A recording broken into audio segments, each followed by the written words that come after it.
In the heart of Umudike, a small but bustling African town, a group of 4 inseparable friends spent their days playing, learning, and dreaming together. Ade is a dispirited leader with a sharp mind and a love for adventure, often led their escapades. Beside her was Emeka, a curious boy who could fix anything with his hands, and Ifunanya, whose love for stories and books made her the group's quiet thinker. Finally, there was Kelechi, the humorous one, always cracking jokes to lighten even the tensest moments. Together, they were a close-knit family, bound by loyalty and a shared sense of wonder. Their lives were simple but joyful. After school, they would gather under the massive Iroko tree in the village square, sharing tales, planning adventures, and helping one another with homework. When one of them struggled, the others were there to support.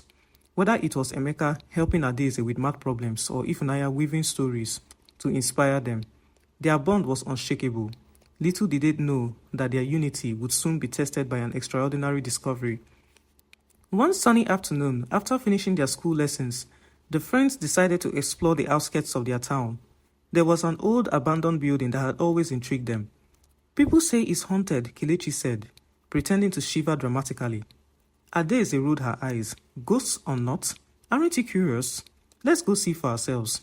Reluctantly, the others agreed, and they made their way to the crumbling structure. The building was covered in vines, its windows shattered, and its wooden doors barely hanging on their hinges. Inside, the air was thick with dust, and the faint smell of mildew lingered. As they ventured deeper, Ifunanya noticed strange symbols carved in the walls. "These look ancient," she whispered, running her fingers over them. The others gathered around her, curiosity piqued. While exploring the main hall of the building, Emeka's sharp eyes caught sight of a loose floorboard. "Look here!" he exclaimed. With Adaeze's encouragement, he pried it open, revealing a hidden staircase leading downwards. The friends exchanged nervous glances before Adaeze grinned.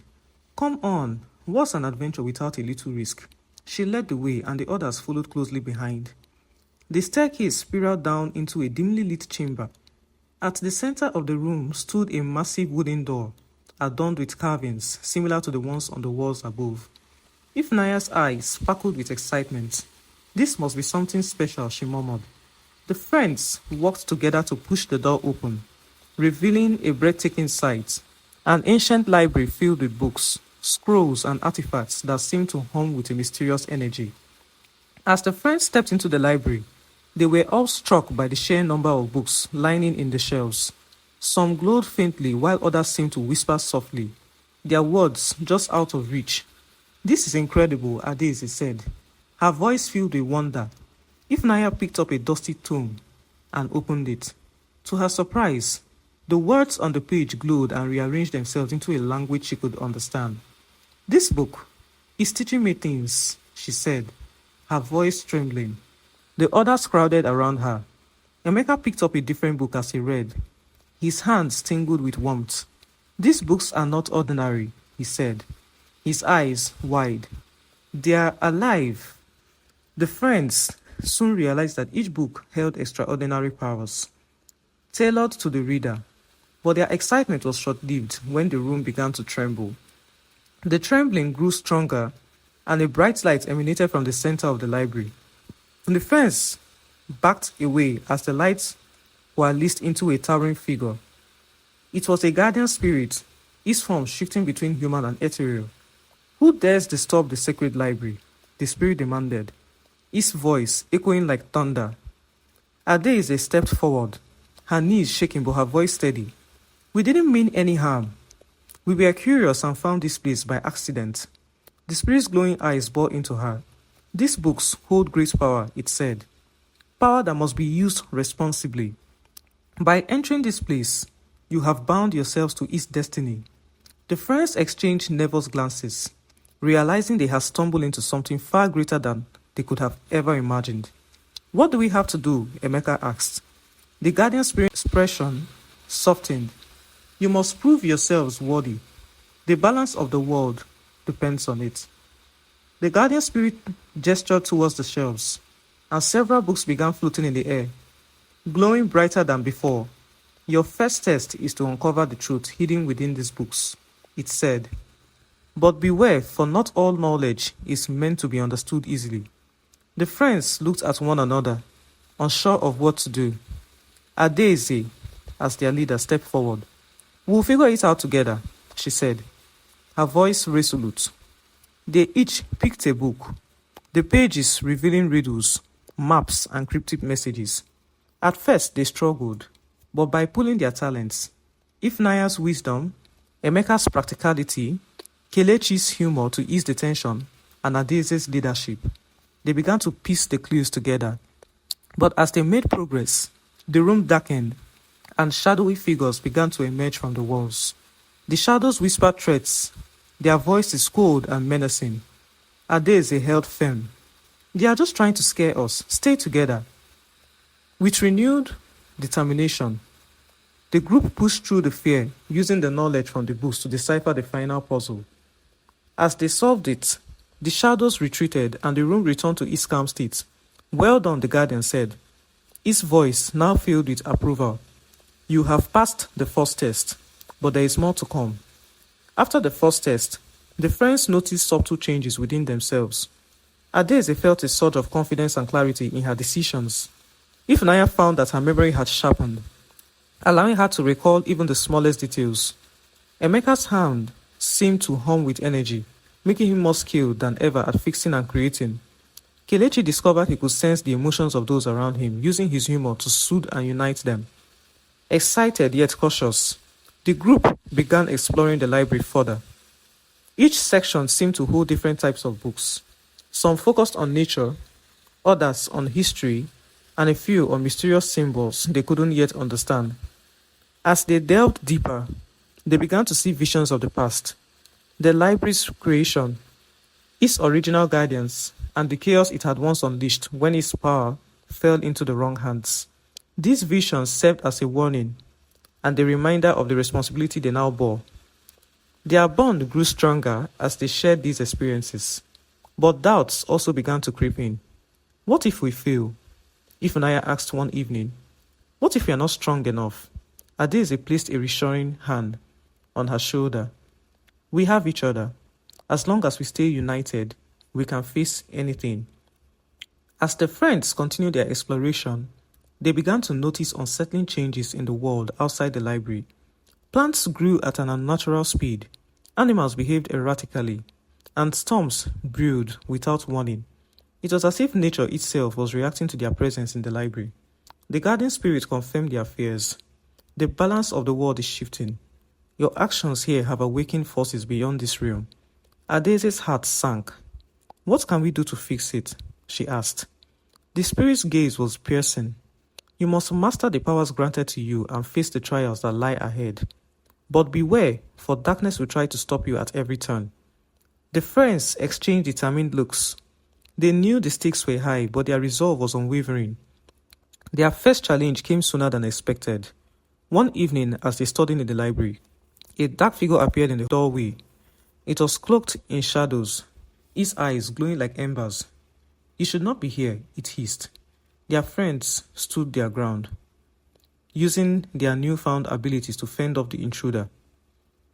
The battle was fierce, but their unity and courage saw them through. As the figure dissolved into smoke, they realized the true extent of the danger they faced. The path ahead would not be easy, but they were ready to face whatever came their way. As the friends prepared for the next steps, the guardian spirit told them about Allah, the Igbo goddess of the earth and morality. Allah had sensed the imbalance and is displeased, the spirit warned. She is both a guide and a test. You must travel to her sacred grove and seek her counsel. Only then can you unlock the next chapter of your journey. The friends set out early in the next morning, navigating through dense forests and rocky paths. The journey was grueling, but they drew strength from one another. Kelechi's humor kept their spirits high, while Adaeze's leadership ensured they stayed on course. Finally, they reached the grove, a serene yet eerie place filled with ancient statues and the sound of rustling leaves. There, Allah appeared in the form of a radiant woman, her presence commanding yet comforting. "You seek to restore balance," Allah said, her voice like the wind. "But balance comes at a cost. Are you willing to make sacrifices for the greater good?" The friends nodded in unison, their resolve unwavering. Allah handed them a glowing stone, its surface etched with intricate patterns. This stone will guide you, but its light will fade if your hearts waver. Remember, the journey ahead will test not only your strength but your unity. With Allah's blessing, the friends returned to the library only to find that the stone began glowing more brightly when they neared a section of books labeled The Whispering Forest. Intrigued, they opened a book from the section, and the room began to spin. Moments later, they found themselves standing in a dense, enchanted forest, where the trees seemed to whisper secrets in a language they could barely understand. Stay close, Adeze warned, sensing the danger lurking in the shadows. As they ventured deeper, the whispers grew louder, and the air grew colder. Suddenly, a figure emerged from the mist, a forest spirit who claimed to guard the ancient knowledge hidden within the woods. You must answer my riddles to proceed, the spirit said, its voice echoing. The riddles were complex, testing their wit and teamwork. If Naya's knowledge of folklore proved invaluable, and Emeka's practical thinking helped them solve the puzzles, when they finally succeeded, the spirit in the forest stepped aside, revealing a glowing book. As Adeze opened it, they were transported back to the library, where the guardian spirit awaited. You have done well, it said, but the hardest trials are yet to come. Upon their return to Umudike, the friends discovered that the annual festival of the spirits, or Ikemwo, was approaching. This celebration honored the ancestors and the unseen forces guiding the village. The friends decided to participate, hoping to gather wisdom from the elders and connect with the cultural roots intertwined with their journey.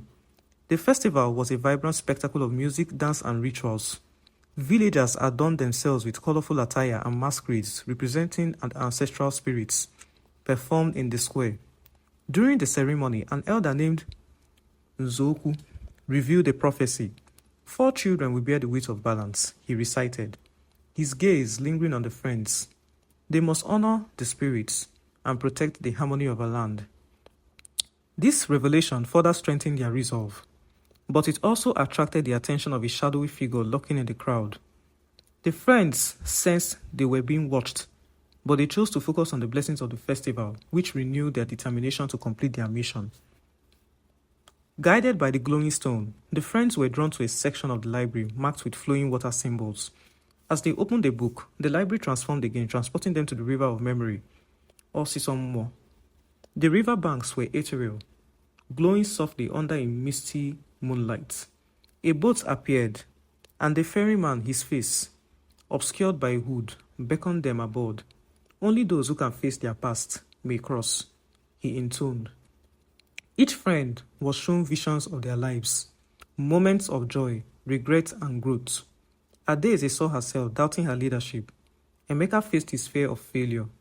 Ifunanya relived times she felt overshadowed, and Kelechi confronted his tendency to hide his pain behind humor. Through these revelations, they supported one another, acknowledging their vulnerabilities and growing stronger. When they reached the other side, the ferryman handed them a golden vial. This holds the essence of your unity, he said. Guard it well, for it is your greatest weapon against the darkness.